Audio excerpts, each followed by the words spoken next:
You're listening to the Chronicles of a Gooner, the Arsenal podcast. I'm Martin Tyler, and you're listening to Harry Symeou.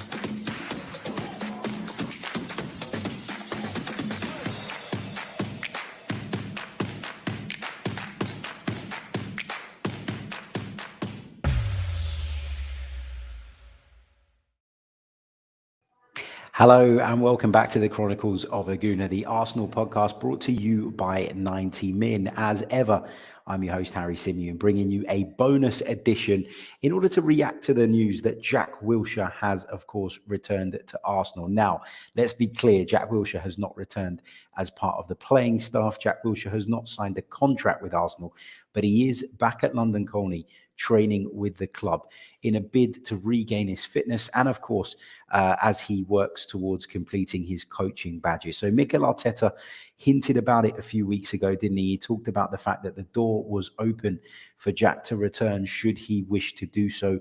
And it looks as though now that has been all done and dusted.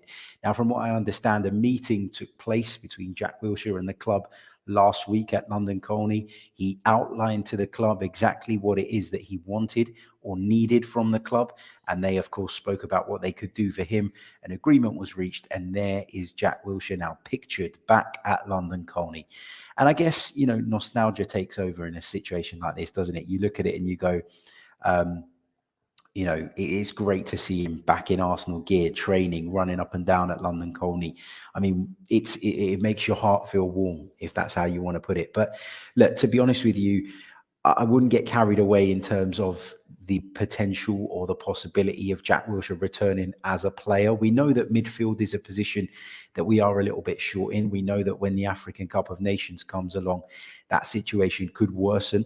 In terms of players that we have available to us. I expect Thomas Partey to go, you know, that's a big blow. Mohamed El Neni, another one you'd consider as a bit of a midfield reserve, will likely be going with Egypt as well. And then we're going to lose Nicolas Pepe as well, with the Ivory Coast, of course, taking part in the competition as well. So Arsenal are going to be quite heavily depleted when that tournament comes around. And so there probably is a little bit of a temptation on Arsenal's part to say to Jack Wilshere, well, if you can prove your fitness up until that point, then maybe, just maybe, we could sign you up on a short-term, maybe pay-as-you-play deal in order to bring some much-needed experience and probably more importantly, some cover to a midfield area that is going to be quite thin, isn't it? So, yeah, look, it's not done yet. Nothing like that has been spoken about by the football club. And so, as I said right at the top of the show, I wouldn't get carried away about it. But for me, it's an interesting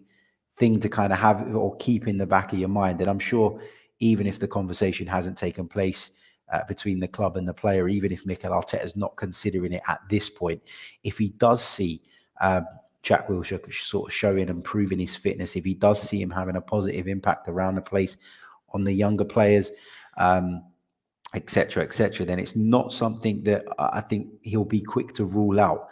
But as I say, at this moment in time, there isn't anything on it, so don't get carried away.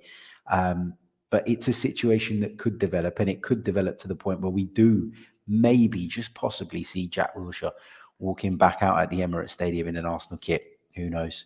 Who knows? Let's say a few hellos. It's just a short bonus edition coming to you guys live from the office today, but we'll be back in the studio later on for the next episode of our player review series. We're going to be focusing on Martin Ødegaard on that one, so very much looking forward to bringing you that. Big hello to Josh, to Steve, to Omar, to Stephen, to Femi, to Joshua, who's watching for the first time live on YouTube, says he's normally a Spotify listener. Keep up the good work. Thank you so much, mate. Really, really appreciate it. Just kind of before we sort of take a couple of questions from the chat box, I guess, you know, I was sitting there thinking earlier on when this Wilshere news came out about what are the benefits apart from the obvious ones, like, you know, he's going to bring experience. He's going to be able to advise the young players who have been in his or players whose situation he has been in, you know, coming through at the club with promise, with talent, but then actually making that step from the under 23s up into the first team and then establishing yourself, because it's a step that not a lot of people manage to make. I mean, if you look over the last few years at how many players we kind of thought were going to be Jack Wilshere's. We thought we're going to get to that point and then step up a level and all of a sudden become first team regulars, and then just found that step up too difficult to make and ended up playing, for lower league clubs, etc., etc. So it's a difficult thing to do. It's not as straightforward. It's not as clear cut. The path isn't a straight one. There are kind of bumps in that road. So I think obviously Jack Wilshere, the obvious benefit of him coming back and being around the under 23s, which is who is predominantly going to be around from what we understand, is that he'll be able to advise them, and he has been in that situation and he understands where they're coming from. But also I think there will be, and nowadays we seem to see more of these sort of serious long or mid to long-term injuries than we did in the past, knee ligaments, etc., etc. And if you think about it, Jack Wilshere probably could be of a great deal of help to some of those young players who are maybe suffering from something like that, because there's a mental side to recovering from injuries like that. And especially when you're at such a young age and you feel like your career hasn't even really got going yet, to be hit and rocked by an injury like that must be quite difficult mentally to overcome. So aside from the obvious, he's got talent, he understands the game of football, he's been at Arsenal, etc., etc., I think injury recovery is something that Jack Wilshere could really help people out with. And I think there are players in the first team, and the example that jumps to mind immediately is Gabriel Martinelli, who, has come back, hasn't quite been the same since he's come back, and probably still has that injury kind of in the back of his mind. Could Jack Wilshere be of help to somebody like that and helping him to try and overcome some of those mental obstacles that come off the back of a long period on the sidelines? I don't know, just kind of trying to think outside the box and think of all the positives that he could bring to the table. Also, could he be given a short-term contract and then integrated into the under 23s? Now, I know Jack Wilshere is 29, but you do see that now. You see one older senior player being kind of used regularly in the under 23s to help bring those players through. That would give Jack game time, which he's going to need to get to his peak level of fitness. You can do so much on the training ground, but it's very difficult to replicate that kind of intensity that you feel in a match. And could Jack Wilshere be of service in that way? Could he play for the under 23s as the older player and kind of help them through tactically, but also kind of help himself by getting himself up to speed? Coaching, is something that Jack has expressed a desire to do in the future. People don't like Mikel Arteta. People are divided on Mikel Arteta. There are some that think he's absolutely clueless. But from all accounts, Mikel Arteta is a very good coach. And perhaps Jack could learn something from him on the training ground. So there's benefits to both sides here. Jack Wilshere will benefit from having the opportunity to train with the facilities around good players, and being at somewhere where he feels like his home.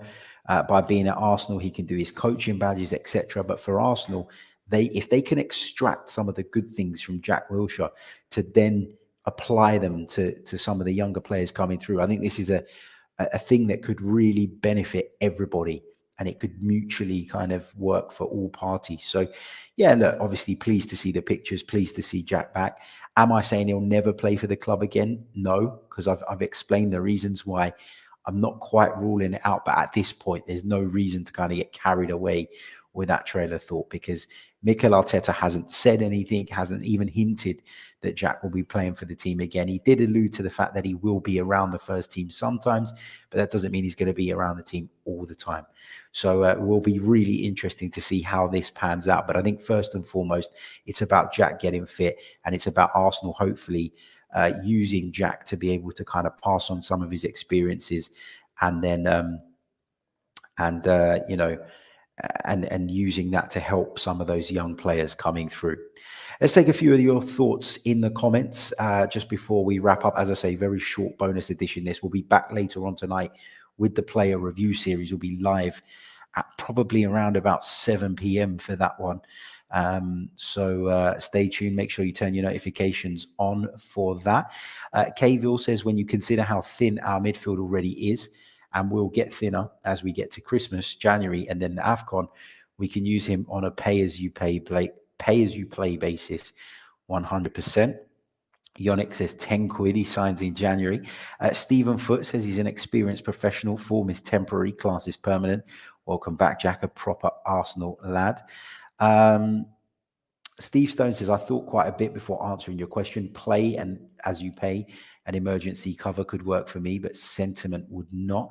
Mishane has a strong view. He says, we are not a charity, so no thanks, Jack. And we've got a poll in the live chat for those of you watching us right now that you can have your vote on, and I'll talk about the results on that in just a moment. Let's see what else we've got in terms of some of your thoughts. Asaf says, I think there's nothing to lose by signing him. It's that he would demand minutes and nor would be considered come instead as a new big signing. It's that he would demand minutes and he wouldn't be considered or come instead of a new signing. So what you're saying is, although there's nothing to lose, will he demand minutes? I don't think he would. I don't think Jack is in a position to demand anything. And that's why he's accepted to just come back training with Arsenal, because I think, with all due respect, I love the guy, but he has hit rock bottom in terms of being 29 years old, not having a football club, not being able to find yourself a deal, not anywhere, not even in the Championship, is quite, is quite worrying, quite alarming for somebody like Jack Wilshere. So I don't really think he's in a position where he can demand anything, to be honest. But, yeah, it wouldn't be a big signing. I don't think we will make a big signing in midfield anyway, though, in January. So I wouldn't say that his potential short-term signing of a contract would make any difference in that sense. Brandon Naidu says, how you doing, Harry? New sub here, top channel. Thank you so much, mate. Welcome. He says, lifelong Arsenal fan. We know Super Jack can do a job. He deserves a chance. We're short in midfield, but he needs fitness. Yeah, look, he needs time to prove himself to be at a certain level of fitness before anybody can even consider signing him up. Billy Anderson says, nostalgia at its finest. Josh says, do you think him training with us puts his name in the limelight to more clubs in January? Yeah, it does, 100%. And that's partly how Jack will be looking at it. Arsenal will see it as there's nothing to lose. Bring him here, let him train. Let's extract, as I said already, some of the positives from him. Let's pull on or draw on his experiences to then help some of the younger players coming through. So all makes perfect sense. And it's a win-win situation for everybody, isn't it? If Jack doesn't sign for us, but he gets a deal elsewhere, he's still benefited from coming back to the club and training at London Colney. So nothing to lose for anyone, but plenty to gain for everybody. That's the key thing here as well. Right. Don't forget to hit the like button on this video if you are watching us on YouTube. It really, really does help. As I always say, I hate asking for them, but they really do help the channel grow. So please do hit the like button. Subscribe to the channel if you are new. We are around about a couple of hundred still away from hitting that 17,000 mark here on YouTube. If you're listening via the audio, leave us a review. That really, really does help. Just a quick bonus edition this, just to give you some immediate reaction to the news that Jack Wilshere is back training at London Colney, and we'll be back with a full episode of the podcast live right here on this channel from 6:45 p.m, where we will be conducting the next episode of our player review series, the subject of which is Martin Odegaard. I'll be back very, very soon with more Arsenal content as always. I'll catch you all a little bit later on. Until then, take care and ciao.